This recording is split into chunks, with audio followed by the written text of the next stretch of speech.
also have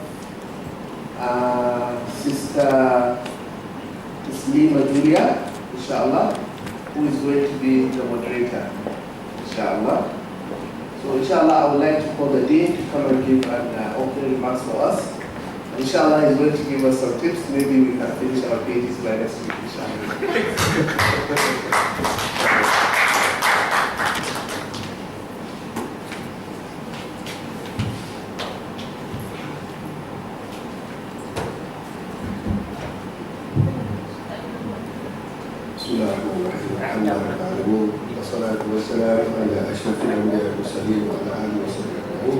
Assalamu alaikum warahmatullahi wabarakatuh, and good afternoon to everybody, all the students, for you to attend this important session. Congratulations to the Student Society and also the channel for organizing this event. Maybe just a short, every time when I get to this stage, especially when the PhD students are just about to submit and have their viva, I think that is always the most beautiful experience for both the student as well as for the supervisor, and hopefully also for the examiner. Alright, so that the examiner will enjoy your piece of work that you have written. And as Nabil was saying, hopefully you can finish your PhD next week, something like that. I think there's no instant noodle solution. Doctoral work or doctoral journey, as I always like to say in my first class in research methodology, is a journey of self-discovery. Right? It's more about learning yourself, doing your research, exploring your own mind, exploring your thoughts, exploring your own attitude, exploring your behavior, and improving over time. So much so that by the time you complete, you are able to demonstrate scholarship in your work, in your attitude, in everything that you engage in. The other thing that I like to share with you is I sort of was searching for this. What is the mindset needed for a doctoral student, especially those who are doing research? I hope you will Google this. There is this concept called the growth mindset. Okay, there's one, the fixed mindset, and the other one is the growth mindset. The difference between the fixed mindset and the growth mindset is the fixed mindset always wants to establish I am right and you are wrong. The growth mindset always wants to establish what is the right solution for both of us. Right? So in doing research, particularly, you must free yourself from presumptions. Right? And you must always test your assumptions. Right? So that you are always sensitive to your own thoughts as well as others. Now the next thing is, as what they're going to share with you, their post experience, PhD experience. The other thing that I just want to share with you is what happens after PhD. I already start discussing with some of your colleagues or the students. What happens after your PhD? I hope you start thinking about that, because this PhD is meant to prepare what happens after your PhD. It doesn't end with just the convocations are ready. What happens after the PhD is we always see you as our ambassadors. Alright? We always see you as our, if I can use the word, thought leaders. Alright? THOEDHD, thought leaders. I think the Muslim world today are short of thought leaders. We have many followers. And worse, taqlid, they're blind taqlid. We just follow. But you should be thought leaders. You should open new pathways, find new solutions. So we look forward you to be represented globally. So you should start thinking, if I go back, can I set up a unit? Will I be affiliated to a university? Can we grow from there? And as far as IM is concerned, alhamdulillah, I hope Dr. Kamala can share a little bit later on. We are working hard on an international network of Islamic finance educators. Right? And I hope these Islamic finance educators will link you even after your doctoral work. But as far as IBF is concerned, don't forget us, alright? Keep us in your mind. Help us to grow as you grow, so that we mutually support each other. Alright? I think on that note, I'm not here to discuss my experience, right? Or my PhD experience. They are supposed to do that. Let's not get confused. And I'd like to thank you again, and I hope you have a good session. Assalamualaikum warahmatullahi wabarakatuh.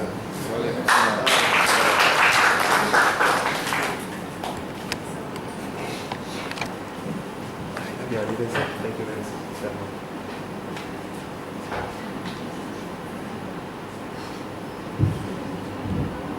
So I will hand over the mic to Sister Taslima Julia, who is also a PhD student. She's our colleague. She's going to, I'm sure she will know the most important questions and areas to ask, inshallah. And later on, she will give the opportunity for us to have a discussion session, inshallah.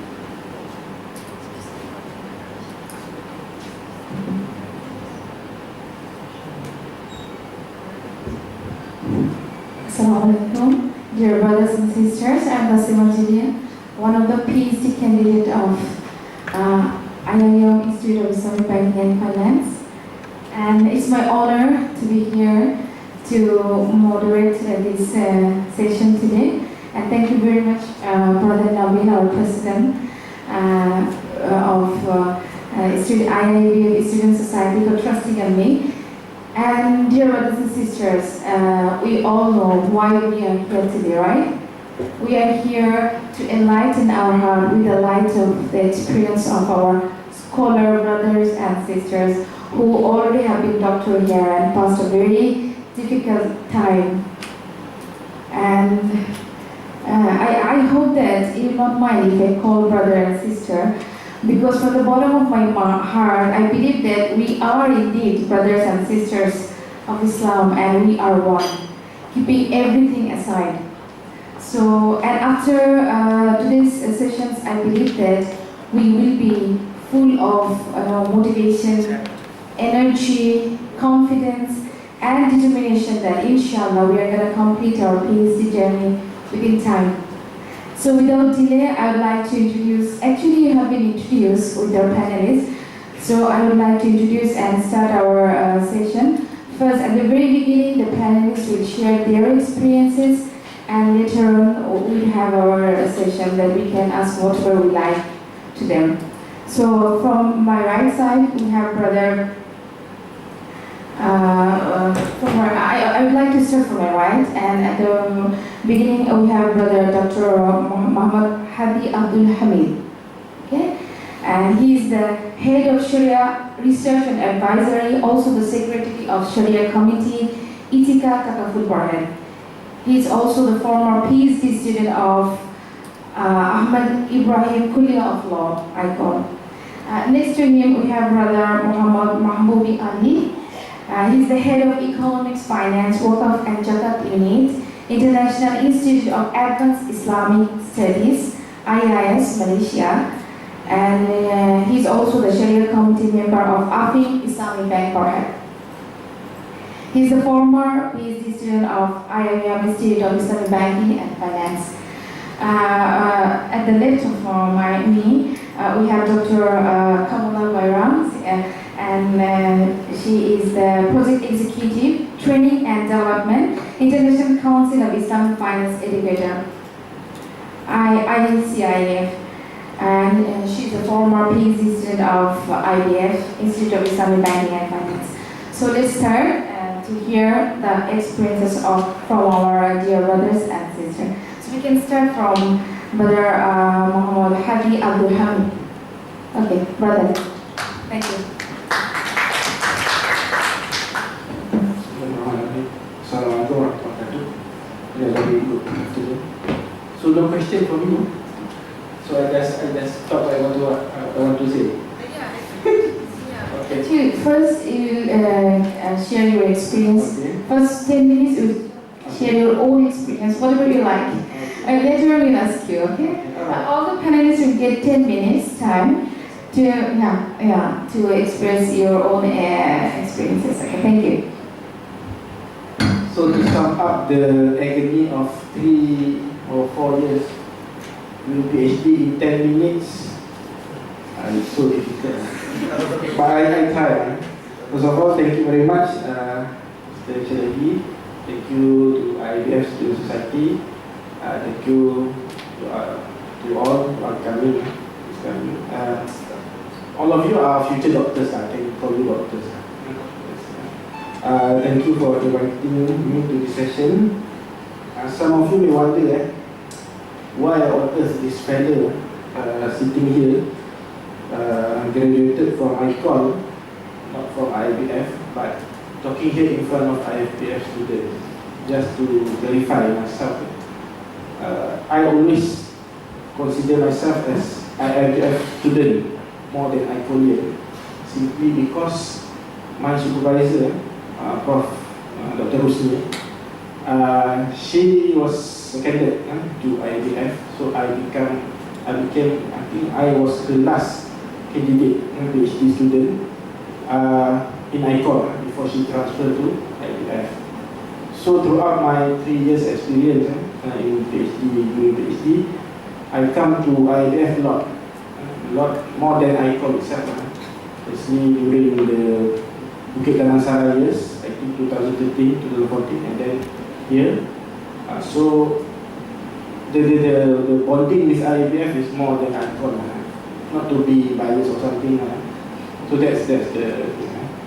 Actually, I have prepared a some slide presentation. I've handed over to Hafiz. So everything is in the slide. Oh, I did. Okay, sorry. I do not wish to repeat everything. You can read that. So I think Hafiz can email to all of you. If I just repeat it, so it will be boring. I just share to you some useful, I don't know whether useful or not, but hopefully useful tips to succeed in your PhD. But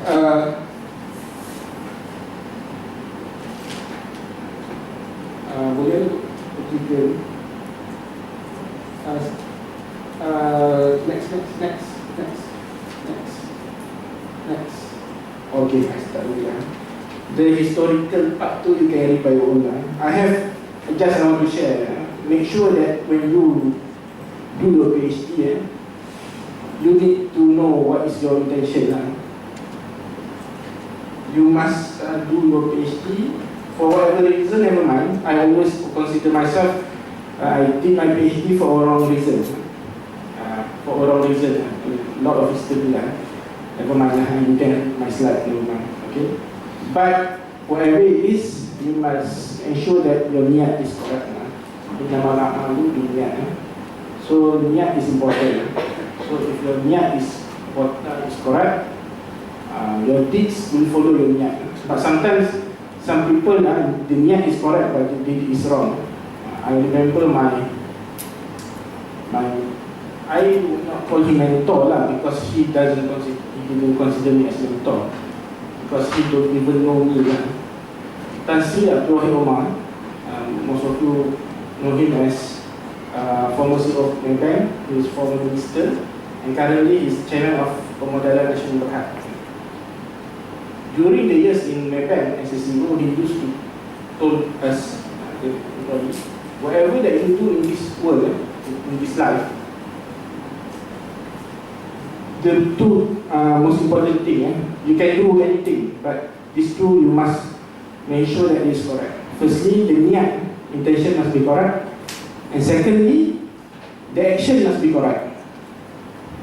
So if the niat is correct and the action is correct, you should complete your PhD. No excuse.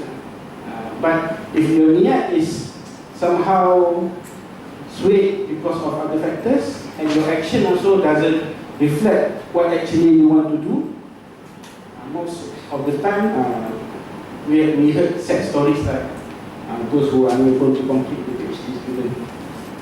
Just a quick one, 10 minutes, I just go through all these 10 points. Choose your supervisor, this is the first tip. I think by default when you work in IBF, you don't have much choice. You have practically when you join IBF, these are the selected supervisors, which I would like to guarantee to you, these are the best. These are the best, not in Malaysia, I can guarantee you, in this world. Ini bukan kipas, I'm telling you the truth. And those yang running this IBF, they are the best from the best. So if you, for whatever reason, God forbid, na'uzubillah, you couldn't finish your PhD or whatever, it's not because of them, it's because of you. No, not because of you, because of obviously because of your supervisor. In IBF, they are, I can consider them the best. They are the reference in the world. All the Muslim worlds in the world refer to them. So on that particular point, you are safe already. These are the, in Malay we call utai. So if you have the opportunity, please don't let go of this opportunity. The only problem is how you going to suit your style with your supervisor style. That's another thing that we need to discuss today, but I will not touch here. Next. This is also some of the small issues. Is it good to have a supervisor who knows everything? And sometimes it's not really good for you if you have a supervisor who knows everything and he treats your PhD as his mini thesis. So it's quite, you will get more stress now. So it's good practice for you to have a topic for PhD which your supervisor doesn't really know too much. Because otherwise you will get headache. So this is my own personal view. That's why I mentioned here, ensure that your test, you know your test is better than your supervisor. If I do it around, good luck. Next, choose your topic. How to choose your topic? I would say from my own experience, you need to read on your own. Of course, you can consult. You can consult 10, 20, 50, 100, even 100 experts. But you must ensure that you are comfortable and confident with your idea, and make sure also that your supervisor is also convinced with idea. In Malay, we call short sendiri. You don't want short sendiri, or what are short sendiri in English? You think that you're good enough, but proud. You think that you are good enough, but you are basically alone. People do not recognize you. Dia short sendiri lah. That's why I love Malay language. They have some idioms that you can translate to other language. Don't be short sendiri lah. You think that, oh, I'm good enough, my topic is ni. Whereas the rest of the world think that your topic is useless. So you don't want that kind of thing. Next. This is draft your proposal in advance. That's why I mentioned that. Is it too late for you guys? I'm not sure. But this is according to my practice. My experience, I drafted my proposal 1 year before I enrolled my PhD study. So maybe our situation is not the same. Maybe some of you enroll first and then start looking for topic, which is never mind, it's okay, but don't take too long. Don't take too long. Ideally, it should be 1 semester or maximum 2 semesters. If more than that, good luck. Okay. So benefits never mind, I can it by own. Next. This is the important part in your PhD thesis. Because I say that talk is cheap. In Malay we say cakap memang senang. Some of us, not us lah, some of people in Antarctica, when they take PhD, they always say, I want to do this, I want to do that, I want to, everything in heaven and earth. you want to do. But it's always talk only. Talk. But nothing appears in his chapter. So, if you want supervisor or people to believe in what you think or what is your conviction, you need to write. Whatever reason, writing is most important. You can theorize, you can say here and that. If you want to talk, you can be a preacher. You bagi kuliah kat masjid, then you can talk. But PhD is about writing. So don't stay out of focus. You need to write. Then next, know your strengths and weaknesses. This is basically, we are human beings, we have our own weaknesses and strengths. So identify your strengths and weaknesses. And you know that if you do your PhD, you know you are kind of person who are, for example, you are a slow typist. You type slow. Okay. Then you have to find ways, how can I type faster? Maybe you can engage, hire people to type on behalf of you. Something. This is just an example. In my case, this is not to be proud of myself, but I'm a very fast typist. So this is one of my advantage. But on the contrary, I love to procrastinate. Orang Melayu Malaysia suka bertangguh. You know, esok boleh buat. Esok boleh buat lagi, tomorrow. Next week, tomorrow and then tomorrow and then you realize 3 months already. So that's my weaknesses. So what I did, I locked myself in, like pergi ke room ke, I force myself to. Otherwise, you will not complete because to achieve the previous point, to write and write. So alhamdulillah, I managed to do it. Next, find your emotional support. Don't belittle. Don't treat this as it's not a big factor. No. If you ask me how can I go through all this and went through all this, it's partly because of the dua from my parents. Every time I met them, I said to them, please pray for me. And even my supervisors, Dr. Rusli, she went for Umrah, or my co-supervisor, she went for Hajj. I said to them, please pray for me, specifically. And you also, you ask people to pray for you, but you didn't pray. Problem, you also need to pray 5 times a day. Pray. Doa is powerful. Because I have heard so many stories, those who are unable to complete the PhD, for some, I would say, stupid reasons. So then I realized that a PhD, sometimes things happen beyond your control. So you want to ask to Allah, please do not let these beyond control factors affecting my PhD. Suddenly you fall sick. There have been cases. Suddenly, almost completed, fell sick. Suddenly, family member passed away. Suddenly, father or mother suffered stroke or a very heavy sickness, had to abandon the PhD. It's not your fault, but pray to Allah so that this kind of obstacles will not happen to you. Okay, next. Find your push and pull factor is quite similar to the previous one. I think I have finished my 10 minutes already. Okay, tak kena next lah. You can read lah. You can read PhD in this my slides later on. Next. It's quite there's examination shopping. You need to do that. Examination shopping is very important. But not shopping, go to online game, no. You sit with your supervisor.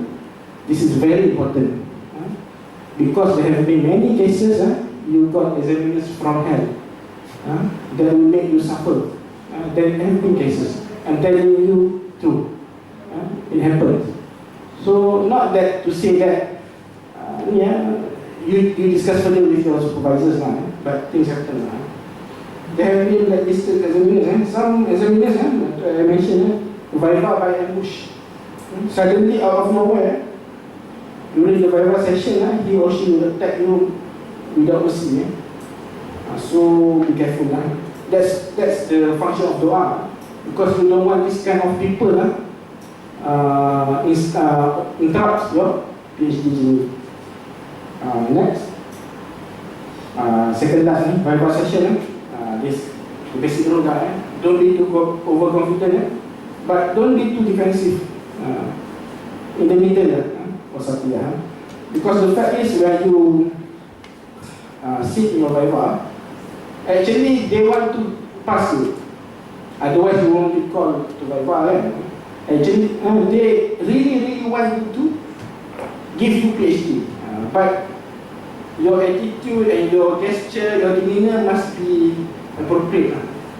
If you start being too defensive or start being too cocky, something like that, people are human beings. Supervisors, all these elements are human beings. You try to be humble, try to be slow and steady, then they will attract you. You will attract them. When you present, look at their eyes, maintain eye contact. I mean, sometimes you present, you just read and read, dangerous. So treat them with courtesy. These are human beings. They are not agents, they are not angels, they are human beings. So I think second last, and not last. The last time before I understand why people fail to get PhD. During my journey, I have a chat with those who fail to get their PhD, understand the reason, and I also met those who completed their PhD. Recently, those who have been graduated before last year or the recent months, I will meet and I will ask, how about the Viva, how about what happened, is there any alternatives? So these are part of things that they share with me. So when you meet people with these positive vibes, those who have succeeded in PhD, so you get the motivation to, because you'll be friended with those who are success, inshallah, the aura, the vibes too, you will also get the positive vibes. Okay, I think that's all. Thank you very much. Okay, thank you, Brother Nabi, for your inspiring talk. And now I would like to request Brother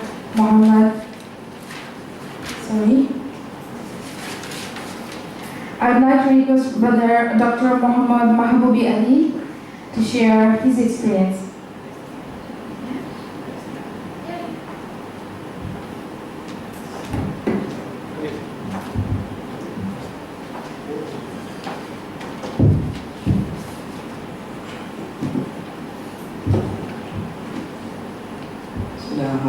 Assalamualaikum warahmatullahi wabarakatuh. Very good afternoon, respected professor, student, friends, ladies and gentlemen.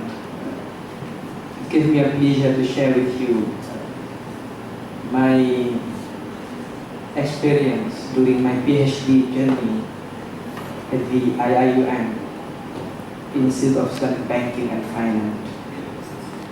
Dr. Hadi just shared and perhaps presented 10 tips to complete your PhD on time, to the extent that I don't have anything to add.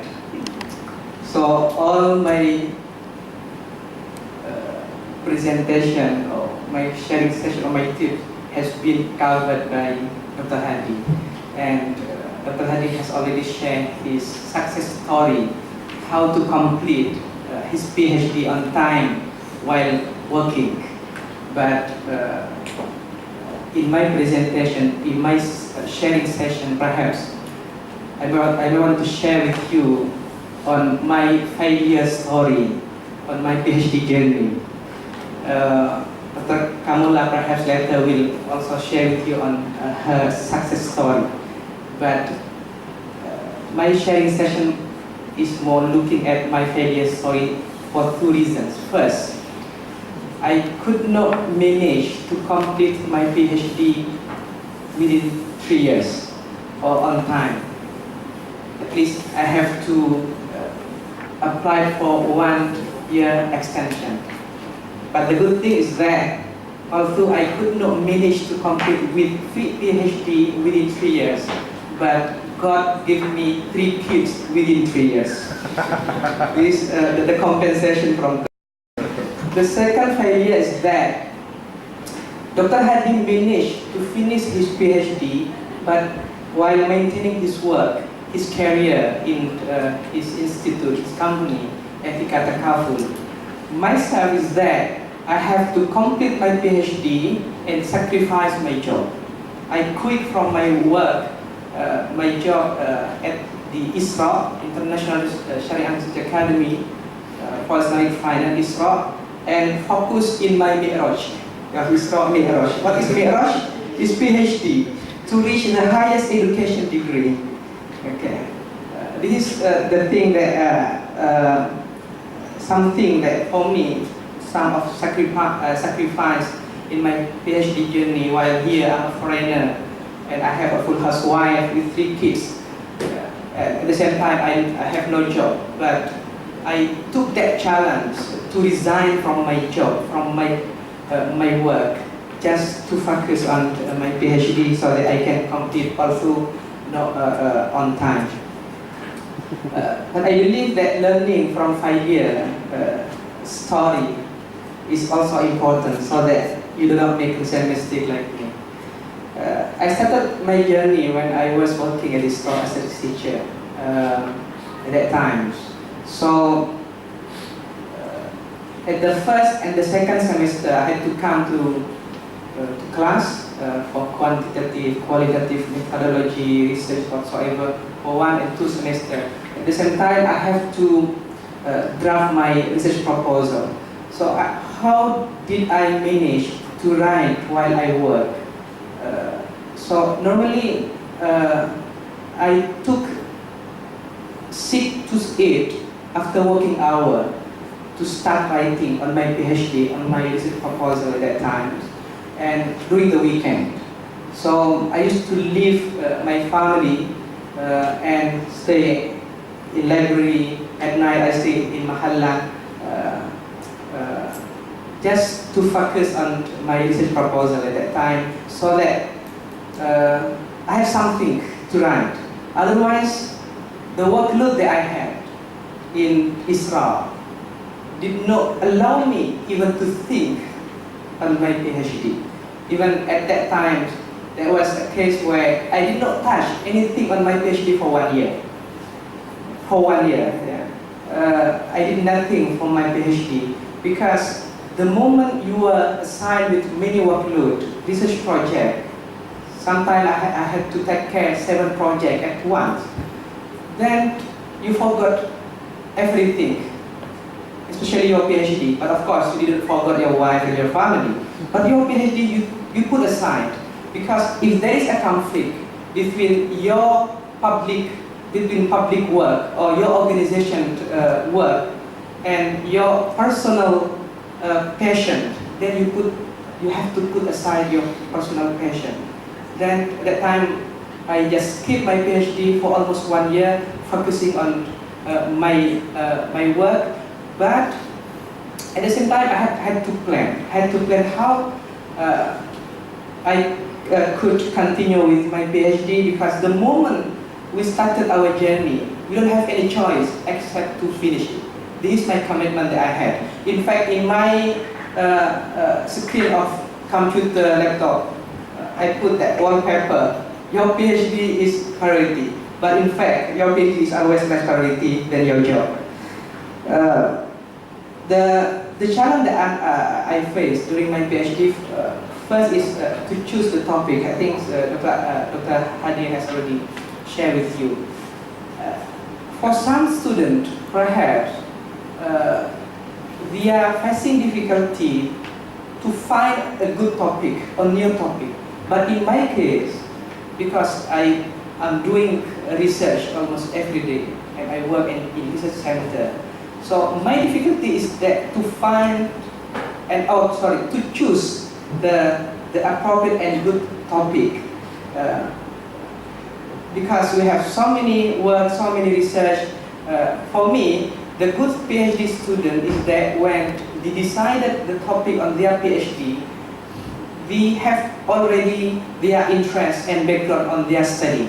Otherwise, you are at difficulty. So make sure when you choose a topic, your area of your PhD thesis, this is the area that you have the expertise more than the other area, than the other topic.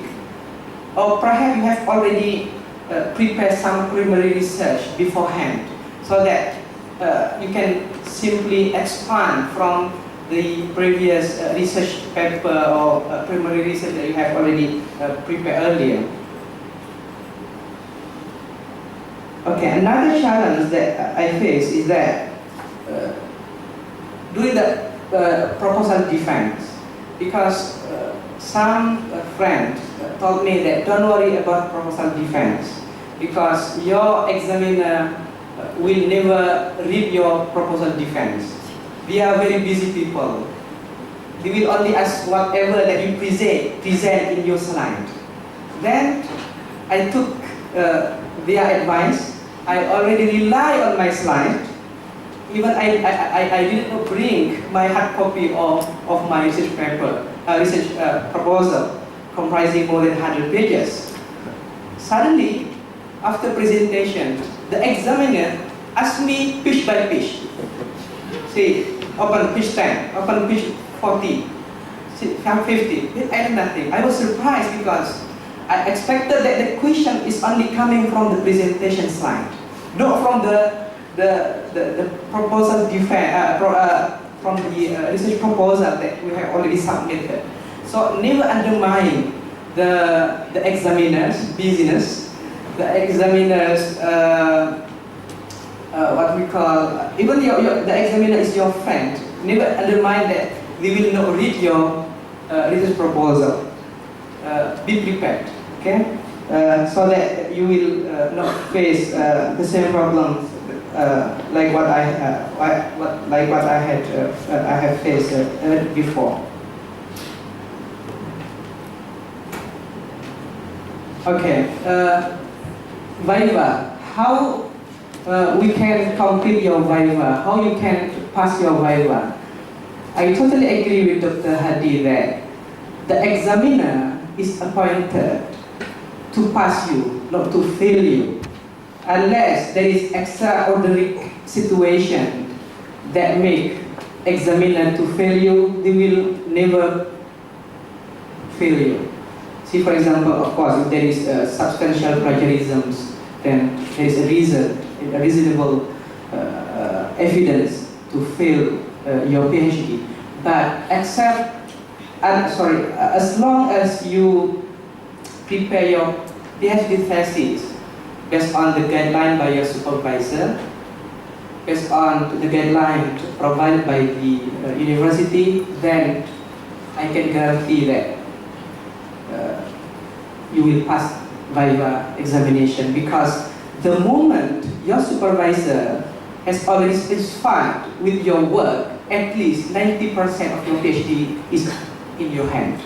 Another 10% is, another 9% or 10% is at the examiner's decision. So as long as you have prepared well and you follow whatever guideline and guidance from your supervision, and the thing that in my case, in my understanding, is that the examiner are the one that know better than you, more expert than you. So please just treat yourself as a stupid people, a stupid student. Meaning that whatever examiner asks you to revise, just do it. Okay, point taken, I will do it. Sorry, I overlooked this one, but I will revise accordingly. However, if the examiner asks you, then you have to respond. Okay, you have to respond. But for other queries, comment for revision, I think there is no harm for you just to follow, so that it will make your life and your PhD easier to get it. The last thing, I think I already presented more than 10 minutes already. So to cut the story, the long story short, I agree with whatever that has been presented by Dr. Hadi, that the moment you started your PhD, basically you have already your PhD.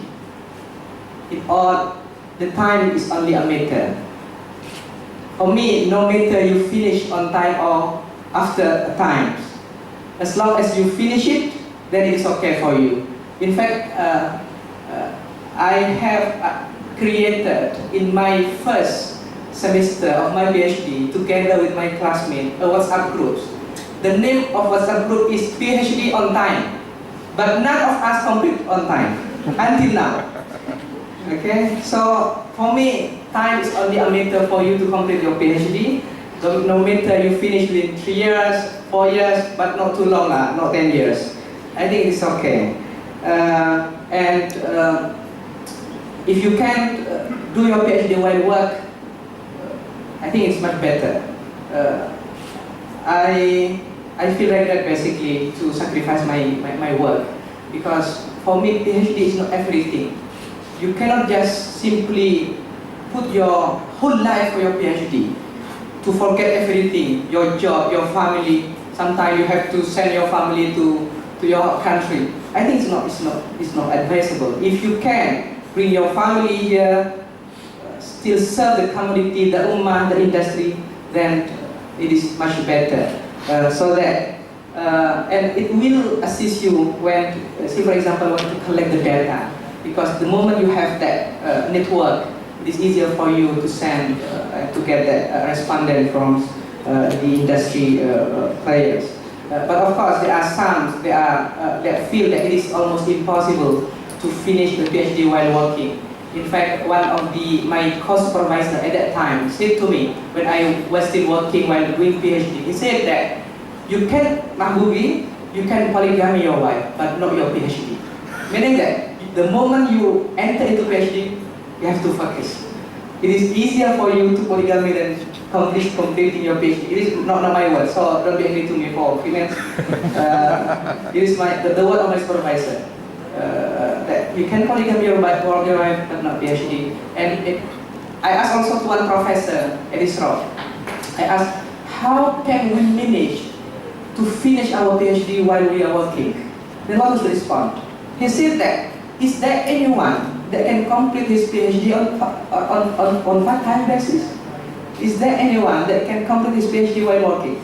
So it really demotivates us sometimes, the response from various experts on that matter. So to the extent that I have to decide to resign at that time. Lastly, I quote one of the good statements that most winners are ex-losers who get passionate. With that, thank you very much. Assalamu alaikum. Thank you, brother.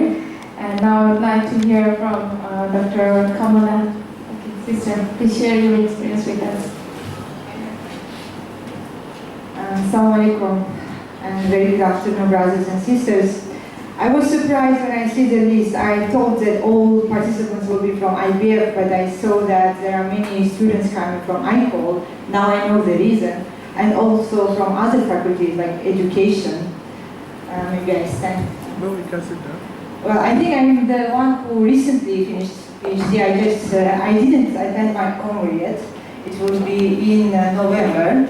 I finished my PhD, I finished my Viva in December, and I got my Senate letter in February. So actually I prepared some slides, and before that I want to thank the Student Society for organizing this event. Personally, during my study, I wish we have this kind of sessions to motivate. So here, I don't know which stage of PhD you are currently, but you came here for motivation. Else you will not be here, you will not allocate your time in this busy schedule. So inshallah, at the end of this 10 minutes, and maybe during the Q&A, I will try to do my best to leave you motivated. Shortly about myself, even though here many of my friends, people who know me, and I also see new faces. My name is Kamola. I'm from Turkey. I did my master's in Kuliah of Science in financial mathematics. I did my PhD in IBM. So like basically looking at my study, 6 semesters, I finished on time. I graduated on time, and I strongly recommend you to graduate on time.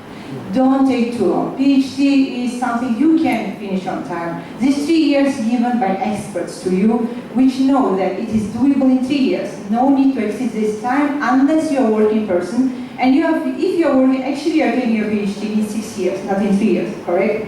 So first semester I attended my courses. Second semester and third semester, because I'm coming with a background of financial from a conventional side, I attended almost all master classes in IBM.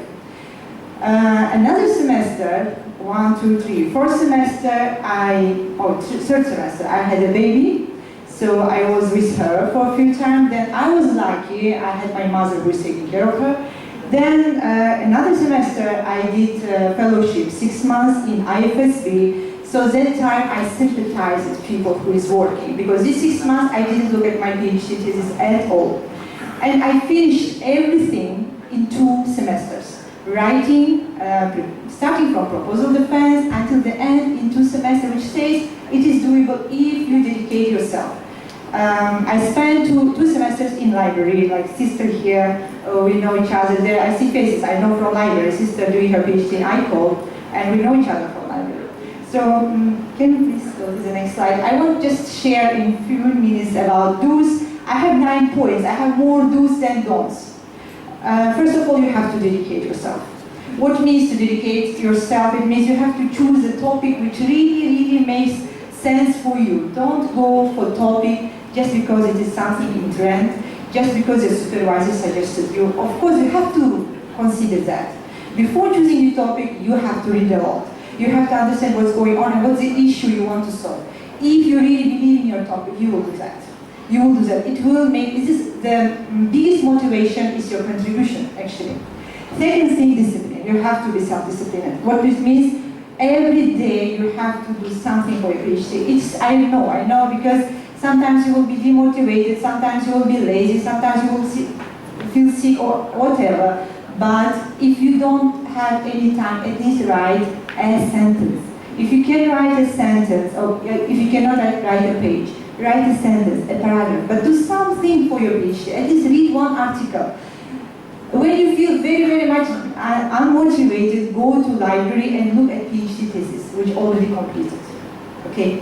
Another thing, meet your supervisor on a regular basis. Don't make this gap. If your supervisor always unavailable to meet you, change your supervisor or get a co-supervisor.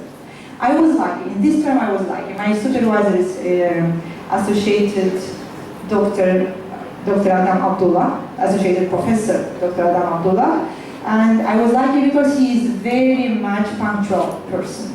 Whenever, if he says, I will meet you at 10 a.m., at 10 a.m. he will be waiting in his room, which was my big opportunity, I guess. Another thing, networking. Networking with your PhD colleagues, networking with industry people, networking with lecturers. It makes you going on. You will feel yourself interact. Another thing, read and learn every day. Stay updated. Before writing, writing is product, it's output. But to have output, you should have input first. Read a lot. Sometimes to write 1 page, you should read 10 pages. Else your writing will make no sense. Another thing is motivation. Actually, motivation, social life, and exercise comes together. I really recommend you to exercise.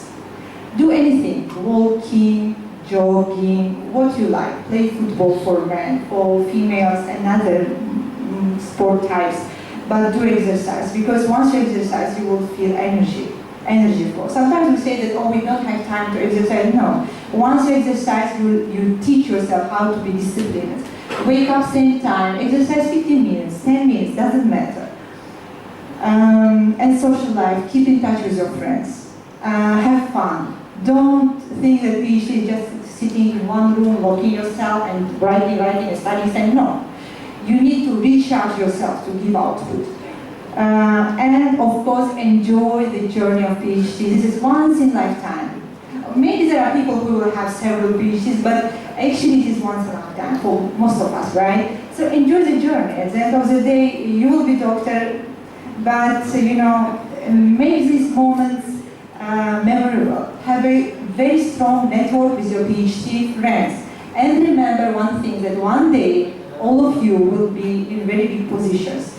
Don't try, networking with industry is good, to know CEOs of banks is good, but remember one thing, that your friend next to you is future CEO, is future minister. So try to have a very strong network within you.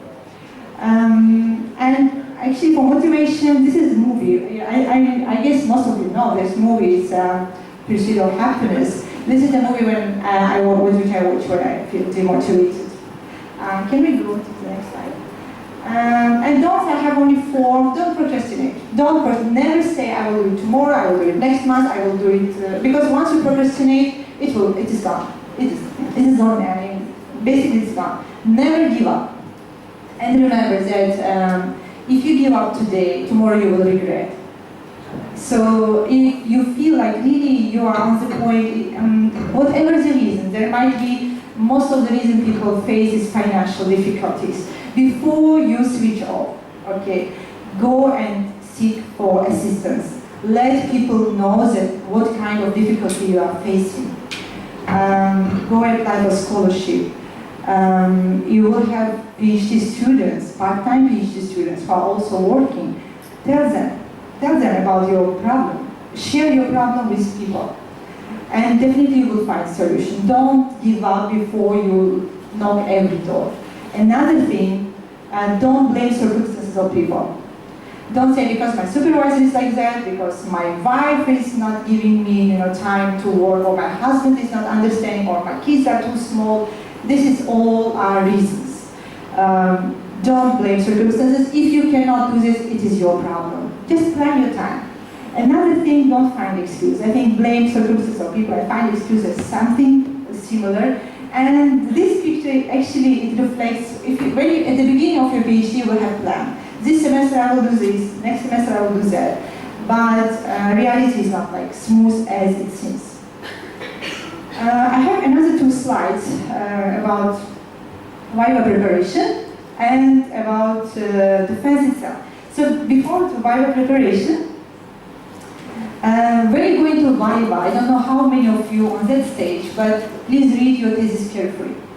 Read your thesis and ask your questions which you think your supervisor, examiners will ask you.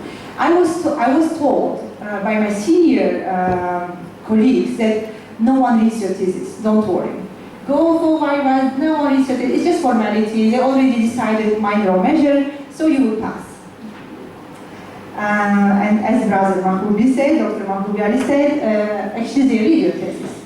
And every Viva is very, very personal, because your examiners, some examiners are very sharp, very accurate. Some examiners, yes, maybe they don't care, but in my case, alhamdulillah, they were very, very smart professors, and I got sharp questions that what I can say, yes, in paper it will be written, already your examiner is given a mark to you. It might be minor, it might be measure, but there are cases we change it from minor to measure because of your attitude and because student cannot, actually Viva is all about checking the student's level. Is it you who writes this thesis or there is someone else helping you? This is what your examiner wants to see.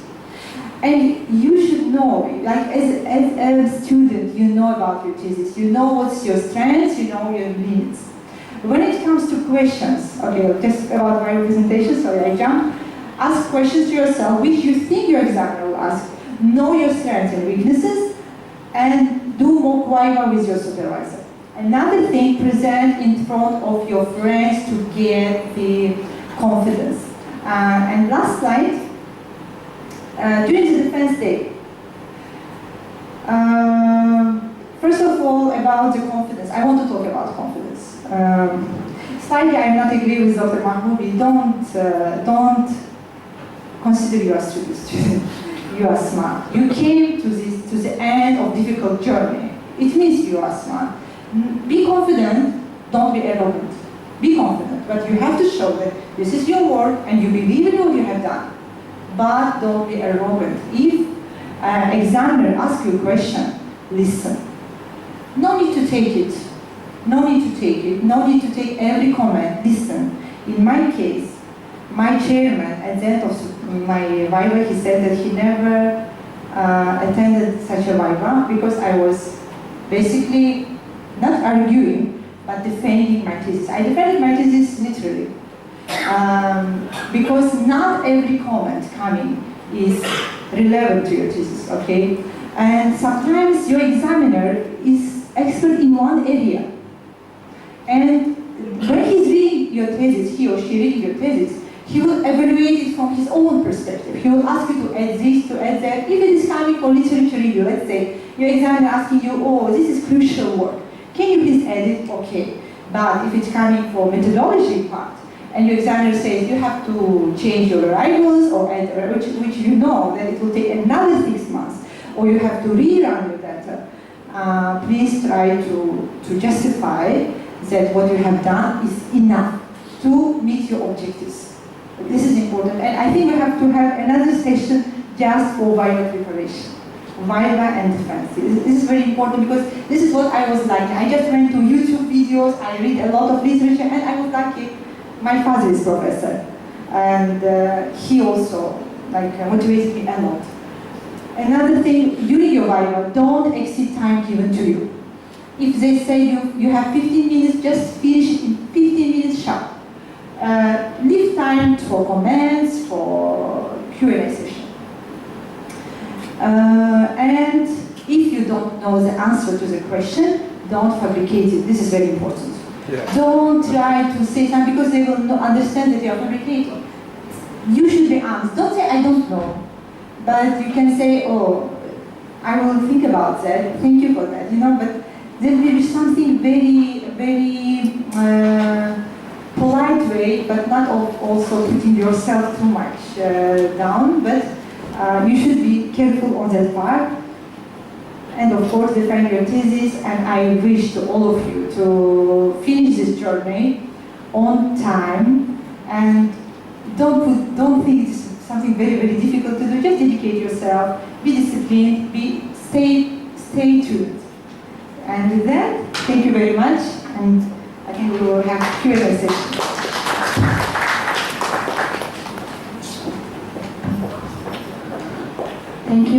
Thank you very much, Sister Paula. And now I have the belief that after listening all of the three experts,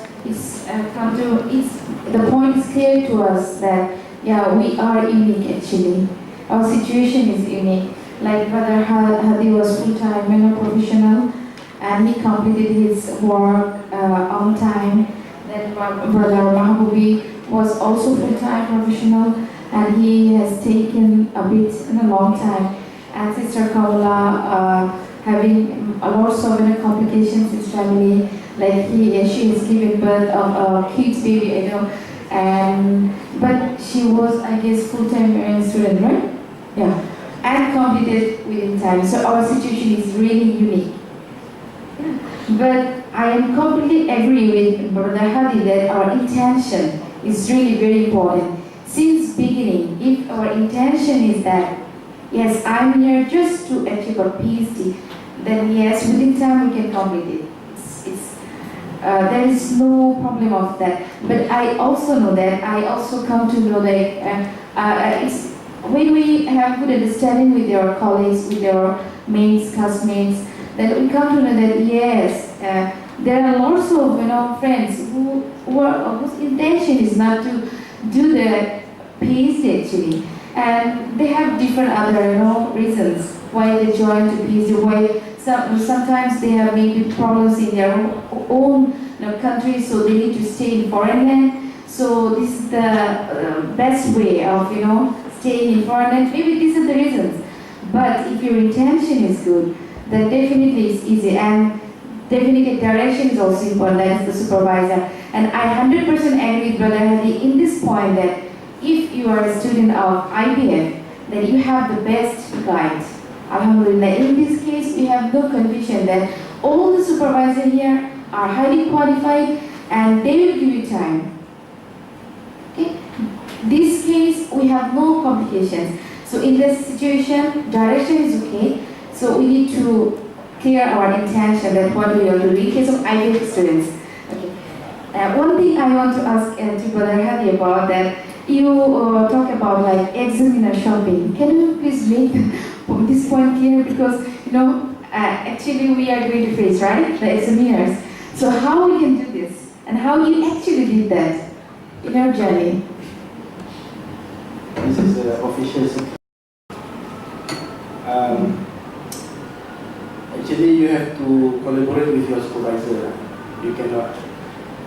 In my case with Dr. Rusni, she's very helpful, and for me, extra helpful because during time when I want to submit my thesis to CPS, and then she asked me, "Who do you want as an examiner?"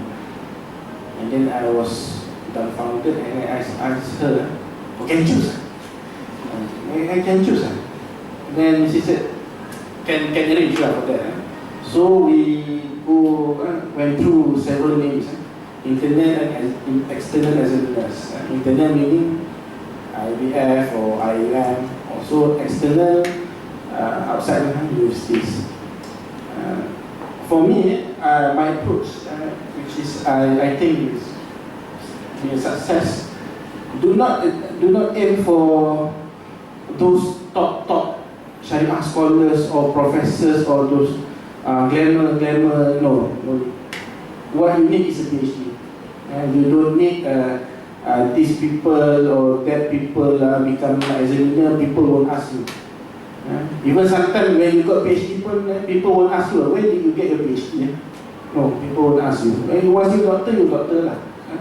People, unless you buy your PhD lah, which your aid doesn't provide that service lah. Alhamdulillah. So we went through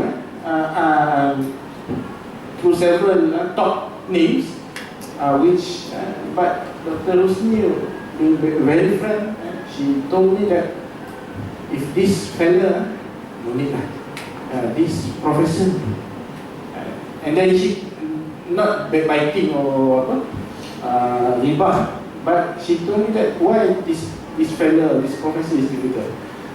Some busy is one thing. Too busy, no time, it will be delayed. And these people, so many characters.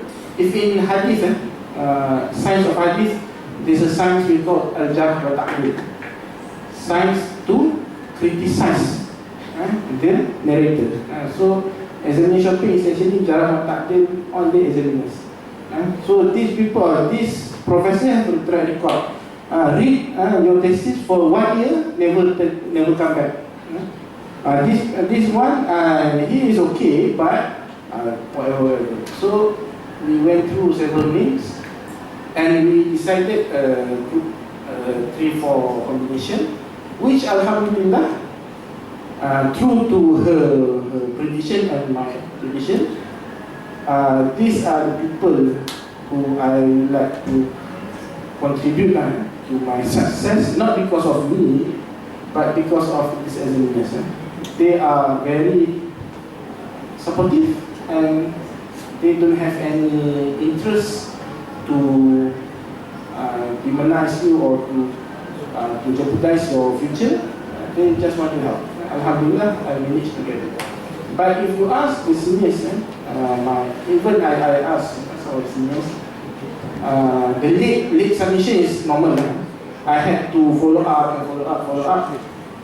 This one thing, and some of them are, as I said, they conducting viva via ambush. Sometimes that didn't mention in the report. The comments in the report itself doesn't mention. During the viva, suddenly everything pops out. Ask about this, about that. But in my case, all my examiners ask me question for the sake of if in Malay we say, kalau tak sebut, kalau tak cakap apa-apa nampak sangat. If you stay silent, it looks like all of you conspire to pass me. So everyone needs to talk. What to talk? They read back the comments in their report. So you need to find that kind of combination. How? You need to talk with the supervisors, because it's very, very unfortunate. This is like a stage where actually if you play football, this is the 89th minute. You have another 1 minute, you have scored 1-0. You will win this World Cup. Suddenly on the 89th minute and 39 seconds, somebody, your opponent score a goal. This is similar to viva. Almost there, but suddenly because of your attitude, because of being arrogant or something, or because of the examiner, which is very people, these are human beings. They have, maybe that morning, even during my viva, when I did my solat hajat, I said that please make this day, these examiners didn't have difficulty waking up and suddenly had quarrel with the wife or with the spouse. Yeah. Because when you quarrel with the spouse and then the bad mood and then it will affect you. Sure. It doesn't involve your thesis one. your work and your sweat for 3 years is basically thrown out to the dustbin simply because he quarreled with his wife this morning. So that's the kind of thing that we need to pray a lot. Thank you, brother. It's true actually. Dua really works. And in my life, I have also observed that yes, if you dedicatedly, do for other people with the intention that if I do for them, it will not harm my education, it will not harm my professional life. It's really happen because when our intention is pure, we do just to satisfy our Almighty. Almighty save us. He gives us the reward. Dua really works.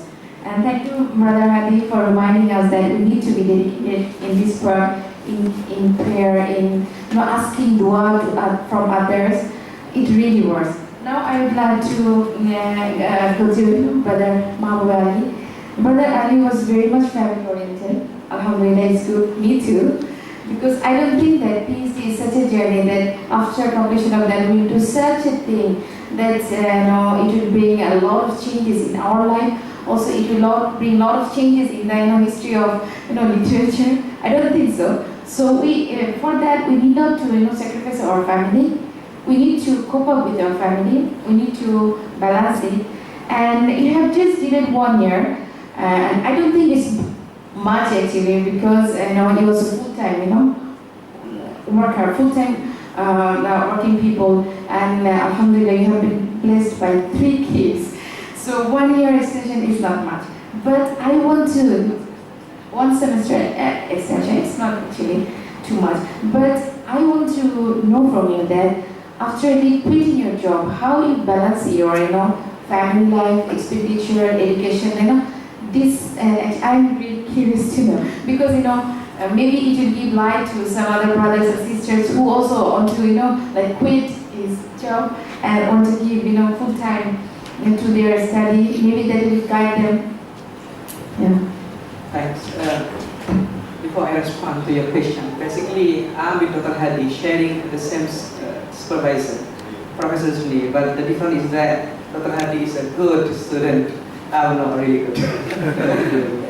And we did also that examination, we call examiner shopping also, but he managed to do that, but for me it did not work. I list down 7 to 10 potential examiners, but unfortunately the Senate did not approve all my proposals.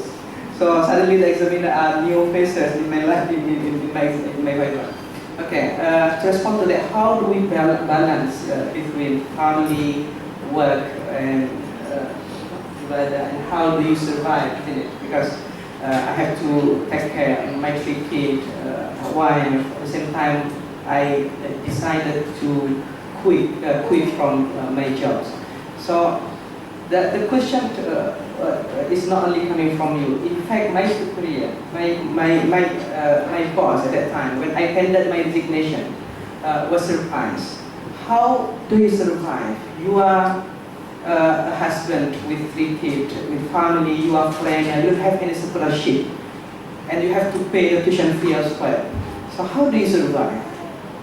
So then I responded, coming back to the intention, said that my intention to resign, not to maximize my money, not to make me rich, not to move from one company to another company, but my intention is that I want to study. I want to seek ilmu for the sake of Allah. And I know that Allah is the grantor of my risk. So it's all about iman, belief, and tawakkal.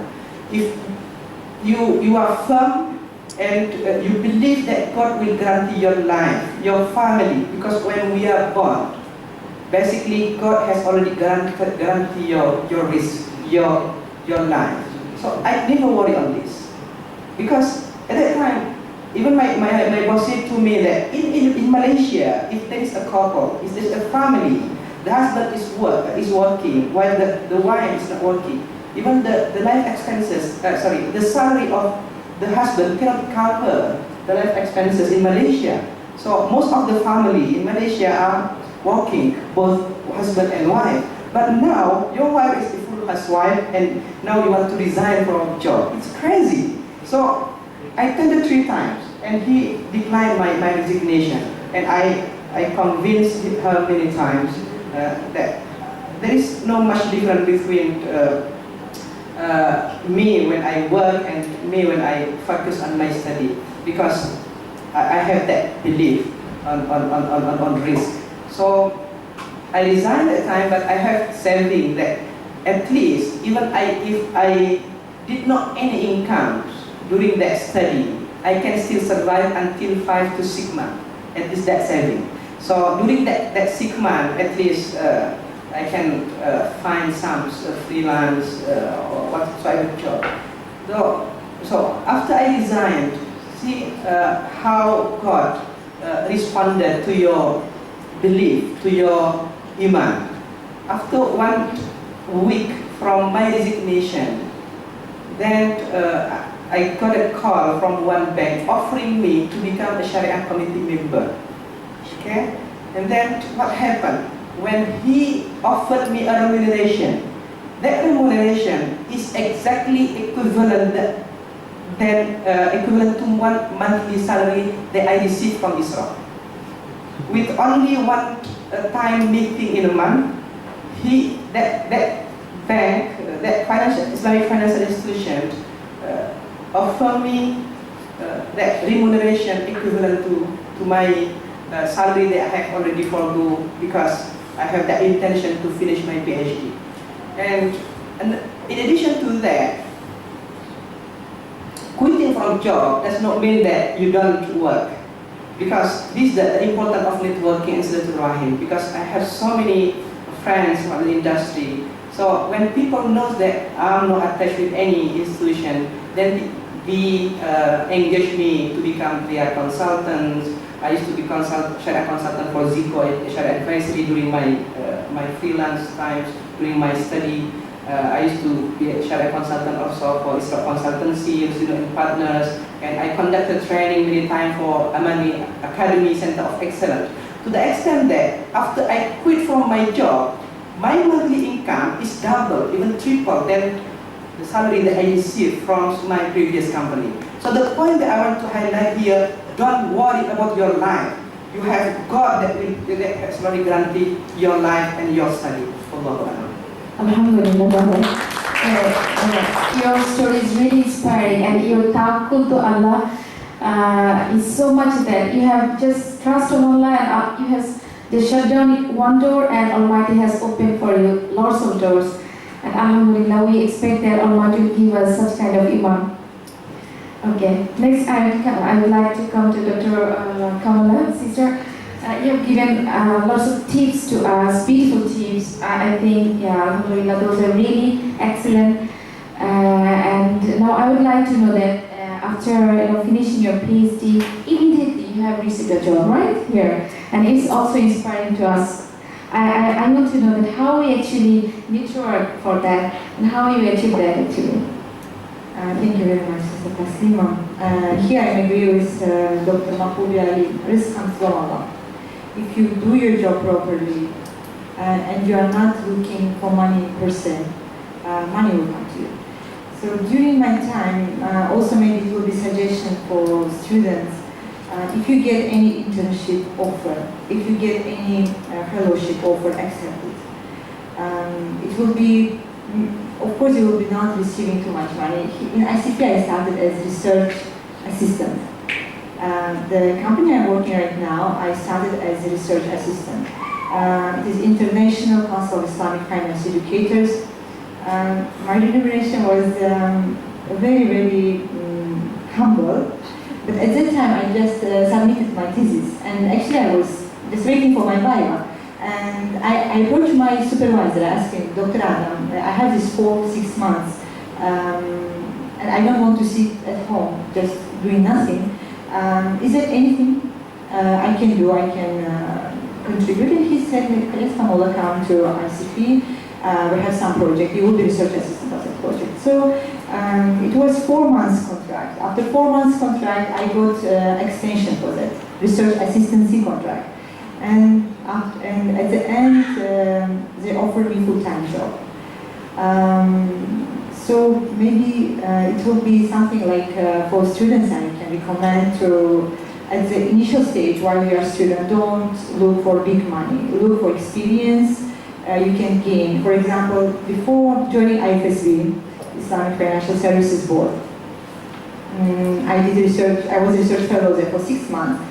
You know, and if for IBS students, we refer a lot to the standards issued from IFSB. So what I was thinking, wow, these standards are so complicated, but once you get inside, you will understand that they are not really too much complicated as you think. So if you get opportunity, and if you are not coming from industry, go to industry, see the kitchen. That will be one of my suggestions. Another one, for students right now here, we have distributed these forms of International Council of Islamic Finance Educators, these membership forms. I ask you to fill in if you are not member yet, and then just leave on the table. I will collect them later. That's my experience. Okay, thank you. So it's clear to me that if you are qualified enough, and if you are serious in your work, then inshallah, a job will be there for you. Yeah. Okay. Now I would like to open the door to all of you, and if you have any question and answer, please you can ask the questions to the panelists. Okay. So anyone, brother and sister, if you have any query, any question, it's open to you. May I ask who is attending CLIF next week? Kuala Lumpur Islamic Finance Forum. And you got free seats, right? Another thing, being in Malaysia, you are lucky. You are in the center of, it's a hub of Islamic finance, and you have a lot of conferences, workshops, seminars, and most of them are free. Even if they are paid, you will get free seats for students. So please attend as much as you can. This kind of investment for your future. Because once you start to work, you don't have time for that. Thank you, sister, for your advice. So is there any question? Or you are all contented? You have received all the information that you are looking for?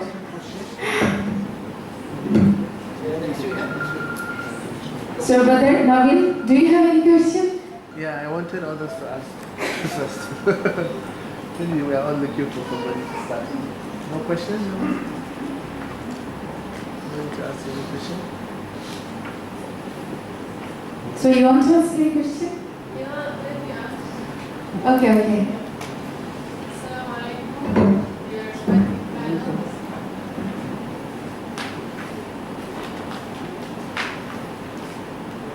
Bismillahirrahmanirrahim. My name is Sister Hanifah Muklis Ghazali. I'm in my fourth semester, PhD. Some people, they will experience like very smooth sailing journey, but some of us, we will experience like hurdles and many obstacles. And one of the major challenges is to deal with supervisors.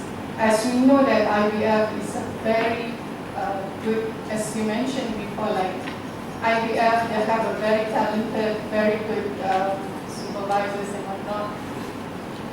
But then, how actually you manage to see your supervisor? Because based on experience, my experience itself, I only manage to see my supervisor sometimes 2 to 3 months once. Because my supervisor is the dean of the faculty. Yeah, so how actually you manage to see them and how you manage to do your work without seeing your supervisor, as the first, what we call that, panel say that you don't do your work as you feel that it's good and short sendiri, something like that. But then how you ensure that your work is good enough? Good answer.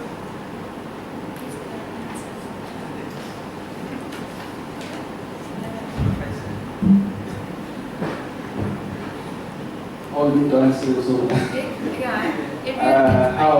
can try to give the answer. How I meet my supervisors, you don't be surprised. I met my supervisors not 2 or 3 months once. Sometimes 6 months. Every 6 months. Not to say that, sometimes it's my own fault lah. I'm so lazy. So I just choose not to meet her. But most of the time, the important thing is the skeleton or the idea or the content that you want to write must be correct first. And then once the material is there, you have time and submit to supervisors, let her read. And then I usually book her 2 or 3 months in advance.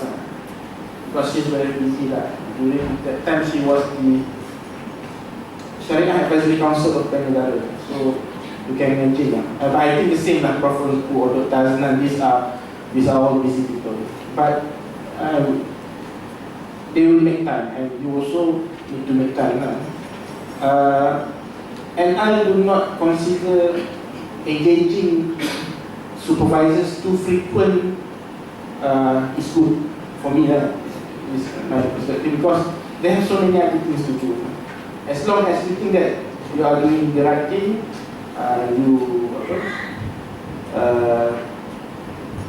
what you write is reasonable, and how to ensure that short sendiri or floating alone, you think that you are good enough, ask the supervisor whether my point is valid or not. Sometimes I cannot compare with others, but sometimes I think my practice is I just write. Some people think that you write, for example, 10 or 20 pages, and suddenly the supervisor said that all of these are irrelevant. So it will crush your heart, and it will crush your heart. But for me, no. I just type.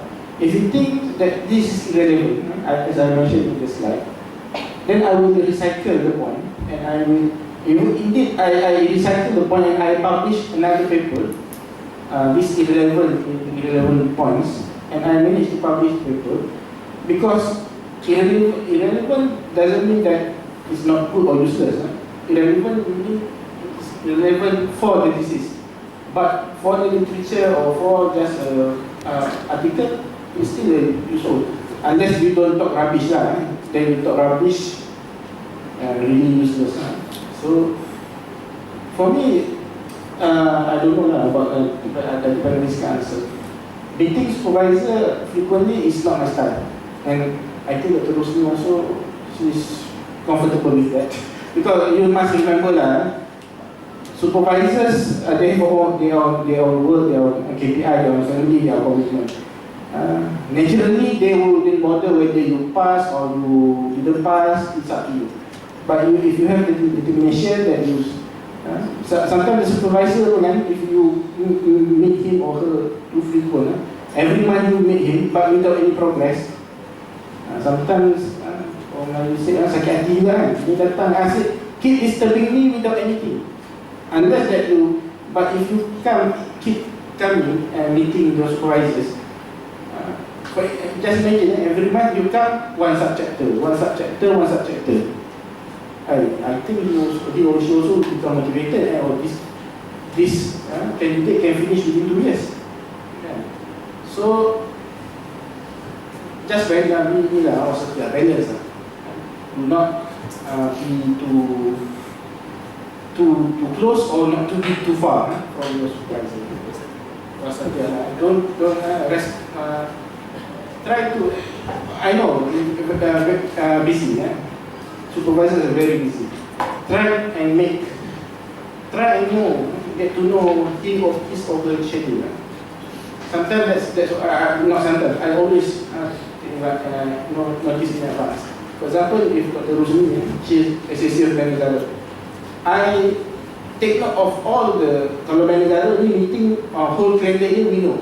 25th April, 22nd May, 20th June. So we know that this time is busy. And then I ask her, are you going anywhere next month? Conference. Recently, she just came back from Maldives. So try to understand the schedule. So when the supervisor know about this, then he will make time, or he also will make time. And I notice, I don't know about others lah, because I have only one supervisor. But obviously, I think the whole day today, just meeting students. So, have time.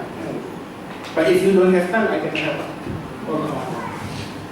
And Sister Hani, for my suggestion to you, because every supervisor is different. What you can do, you should ask students or under his supervision how they manage. You know, for Dr. Said Musa, he's busy man, but he has his PA, Sister Hasina, for example. You can make an arrangement with her. Another thing, how you keep the track, if you think, sometimes yes. Actually, there will be a point in your PhD thesis you will feel that what you do is very simple. It's not making impact. You know, this is the point when you start to be expert in this topic. I experienced that. Even I came up with different proposals to my supervisor. I thought what I'm doing is too simple. And this is the point actually when you already read a lot, and it means actually it's good sign. So don't feel demotivated of that, and just maybe you can have a group with same supervisees, and just have like Dr. Abdul previously. He used to have a session with all his supervisors. I like this idea very much. I hope it helps. Small point. And to add, for me, the issue is not so much about how frequent you meet your supervisor, but how quality and effective when you meet your supervisor. I concur with Dr. Hadi. Sometimes meeting our supervisor so frequently is not a good idea. But if we have something, we bring something to our supervisor, one chapter or a full research proposal, or sometimes we bring that research framework or full thesis, then we will be happy. Of course, different supervisors have a different style. There are some supervisors that are very difficult to be met by their own students. In fact, I had a friend that he said that I never met my supervisor for the last 2 years. So how do you say your supervisor? I only met him in my dreams. It happened. So how do we resolve this one? remember, PhD is an independent journey. At the end of the day, you are the one that has to define your thesis. You are the one that is responsible to explain to the examiner on your PhD. So having a supervisor, of course, is important for you, but it does not mean that you cannot move. So how do we resolve a difficulty to make this supervisor? You can't use other channel. See, for example, a friend. Sometimes a friend even is very helpful for us to give an input. Send your work to your friend that you trust, to whom you trust. So then ask their feedback. In my case, I create that as a dedicated WhatsApp group, PhD on time, even none of them complete on times. But the idea is that because all the students inside the group are working pupils. So how we motivate each other first. The second one, every month, sometimes every 2 months we meet. Okay, in my office, sometimes in Amani's office, and then each and every of us will present our progress, our thesis, and let our friends respond and give feedback. And this is very, very helpful.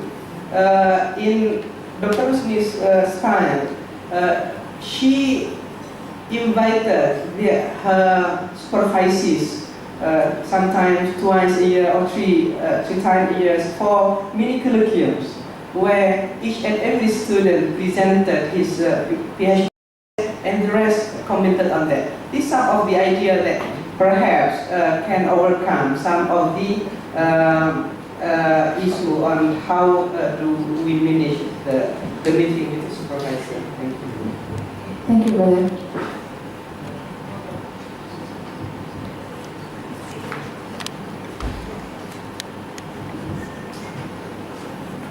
Who are you giving? Oh, me?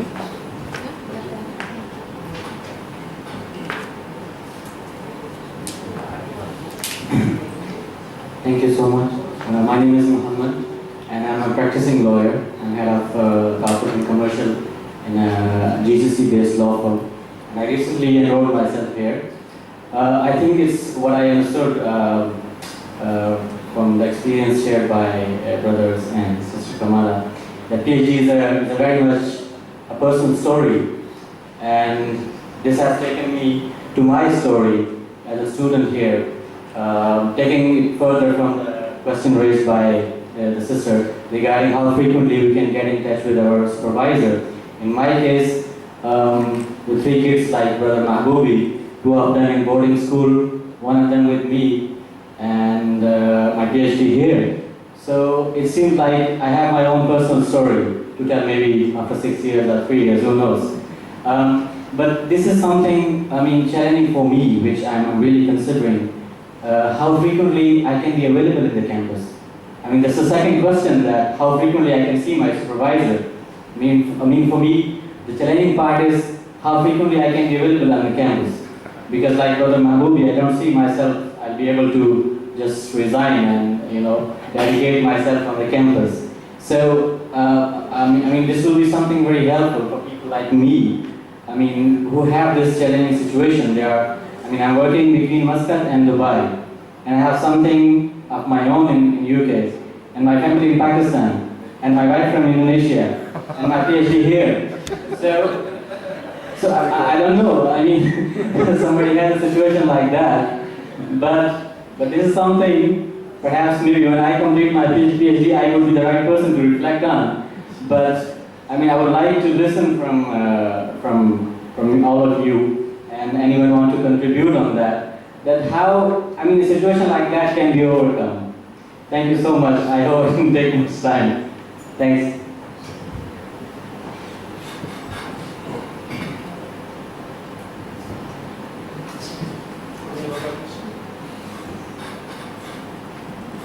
Can I ask? Assalamu alaikum wa rahmatullah. My name is Nabil Bello. I'm a PhD student here. I have 2 questions. The first question is on publications. really I like to write papers. And alhamdulillah, I was able to write a number of papers while I'm studying. But I would like to know, how do you think we can balance between our own writing and publication? And number two, how do we, extract or we use the opportunity of writing? Alhamdulillah, Dr. Hadi has gave some ideas, but I would like to stress more on how do we, use from our writing to extract a number of papers we can. My second question is, really I can see that Dr. Rusmi is alhamdulillah, you are very comfortable with her. And also Dr. Kamola talked about Dr. Adam Abdullah. What is your suggestion on supervisors that hardly read your work? Really, this is a concern, and I have a lot of queries. I don't know how to address this, but really students are complaining bitterly that their supervisors never read a single word. I mean, they don't read. Yeah, I mean it. So, what is your suggestion to this? I have found my way to make my supervisor read my work. Alhamdulillah, he's doing a wonderful job. But I want you to give us more tips. How do we make them to really read and understand what you are writing, so that we don't go to the what do you call it, the proposal defense or the Bible and look stupid, as he said. So please, these are my two questions. Thanks.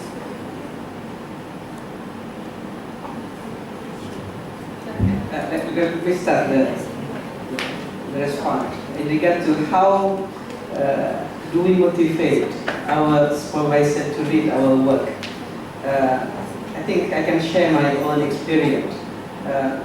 If you submit your writing or your draft only for the purpose of your thesis, it does not motivate the supervisor to read it, because there is not much interest for the supervisor to read it. But if you prepare a paper, co-author with your supervisor, extracted from your chapter, then you say that I plan to submit this paper for these journals, high impact journal, ISI, Scopus, whatsoever, then I can guarantee you that she or he will read. Yes, sure. Yeah. Because he has interest on this publication for promotion of others, and it's work to me. It's work to me. She will read carefully, and in fact, the input that we receive sometimes much more valuable than the existing draft itself, so that we can easily enhance the paper. Another point that I would like to comment on the question on the complex life. I think we to some extent we share the same complexity of life. But for me, I think it goes to our commitment and passion. The moment you decide to enter into a PhD, register into PhD, then you are already committed that whatever situation that I have to finish it. I have started my journey, then I don't have any excuse except to finish it. Then from there you have a plan. How to balance your plan within your family, your work, and your PhD is your call, because different people will have a different situation. So in my case, I always have that plan. So, for example, because my family here, and I cannot write any single draft when I was at home. So, what I had do at that time is that over the weekend, Saturday and Sunday, I asked a permission from my wife for this weekend I have to stay in IIUMs, in library, and I will stay at night in Mahalla. So please take care of my kids. And I did quite frequent, almost every week. and it worked. It was very effective for me to have to progress in my writing, because I think the best place for us to focus on our writing is library, or here in economics we have PhD lab. No, here also we have. Yeah, PhD lab. Even I stayed in PhD lab for economics, although I was not an economics student at that time. And I slept there. And we have some friends that share the similar problems, live our family, not only over the weekend, but for during their study. So, of course, we need sacrifice to some extent. If you cannot sacrifice your work, it's up to you, it's your call, because you have consideration, you have your own justification. But sometimes you have to sacrifice your family. But of course, you have to compensate after this. Thank you.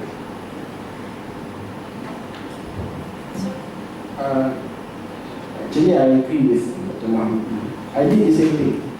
Even the first thing that I did when I became this supervising for Dr. Rusmin is I showed to her my article, I think 20 pages. I said to her, Doctor, I want to publish this and I want your name on the name. So she immediately naturally responded, she read and published, I think, in Malay and also English version. So there you go, and then you must remember, lecturers, they have the obligation to publish. In IUM we have this magazine called If You Don't Publish, You Perish. So they have to publish. So how you are going to use that rule to how you find your ways to ensure that lecturers are busy. Sometimes you can volunteer. I used to even ask Dr. Rusmi, how many abandoned articles you have in now? I think dozens lah.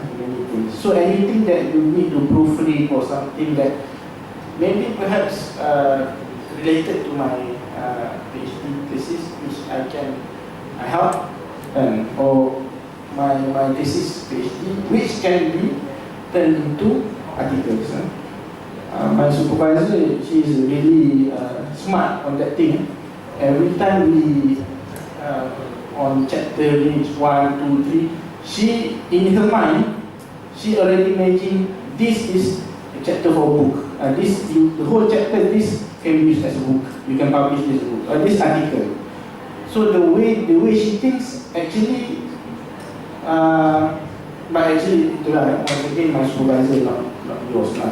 So you need to find what actually the interest or what actually can trigger your supervisor to read, because I don't know when you give this kind of feedback. I believe and I trust that this all the supervisor who didn't read me, I think came from IBF too. This is my assumption. So I know most of them. So they need to publish paper, they need to write, they need to go to conference and publish papers. So try to find ways how to be part of it. Otherwise, you need to pray not that your supervisor will neglect it. And sometimes you need to you say that muhasabah lah, lebih also muhasabah lah. Ask the supervisor for the past, I don't know lah, maybe past one semester or 2 semesters or 4 semesters. How do you think you look at me as your supervisor? Am I the type that can graduate within time? I'm just being annoying with you, or every time I want to see you, that you datang dah. Ask. You don't know whether maybe something that may irritate. Maybe he hates the way you wear your tudung, dia tak suka pakai gila, anything. So you need to ask. Because as I said, supervisors are human beings. There's no, every human they have the soft spot. So you need to find the soft spot. Sometimes I don't invite you to go to that extent. Even the supervisor, they have spouses. Try to ask the wife, the husband, what kind of the favorite, the interest. If food, bring him to touch Hadramaut, something. There must be. I'm telling you because, being in Etika, I need to manage 6, sometimes 5, 6 Sharia committee with various problems, attitude, various in we say kerana perangai banyak, 5-6 orang. You supervise just only one, but for me I need to manage 5 or 6. So I try to find their soft spot. So I think that's I think it's time to finish. Just before that, one small addition: be professional. Be professional. Your supervisor they consider you as your colleague. You are their colleague, their future colleague. Okay. Just be professional. If you behave professional, your supervisor will treat you as a colleague. Coming to publications, try to send your paper, whatever you write from your thesis, to good journal. Even you are not getting published, which is a good, you will get a very good reviews. So you will know where you have to stress, because the reviewers, like Journal of Prof. Kabir, for example, I have submitted him my thesis, the paper I derived from my thesis, final. I go the reviews, I said, Alhamdulillah, these people were not my examiners. You will get so strong reviews from that. So if you do this before completion of your thesis, believe me, it will make so much huge impact on the quality. Because being PhD, it's not just to finish and get the title. No. Consider, like for example, in Turkey, if you want to be Minister of Finance, they will go and review your thesis. So you have to make yourself ready that whatever you have done is quality. It's not just getting a title, get the quality. Be confident and be professional. Thank you. Okay, thank you very much, Mr. Baba. So any more questions? I think it's already time. So, okay, I guess it's time to, leave. And thank you very much all the panelists for your, excellent talk and sharing your experiences with us.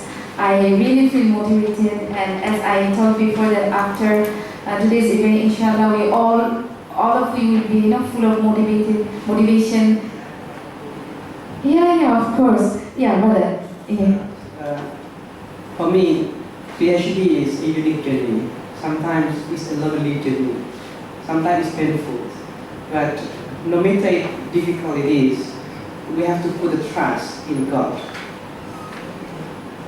If the people surrounding you do not support your PhD, your supervisor, your friend, your sister, whatsoever, but you have to believe in God.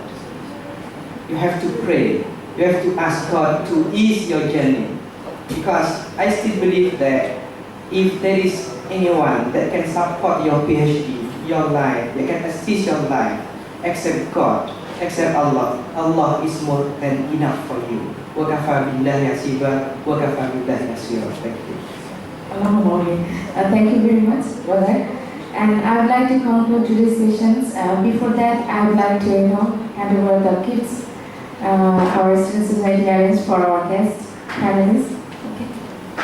Yeah, brother Nabil. Yeah, please, brother Hadi. Yeah. Please give a big clap.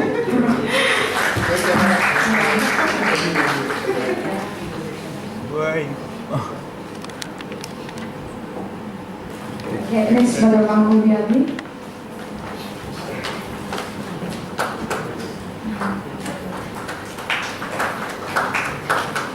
Okay.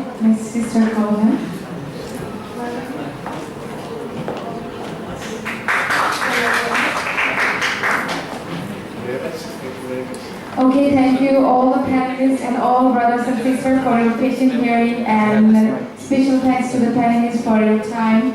And you are working people, but still you manage time for us. Thank you very much. All the students, yes, I signed. I mean,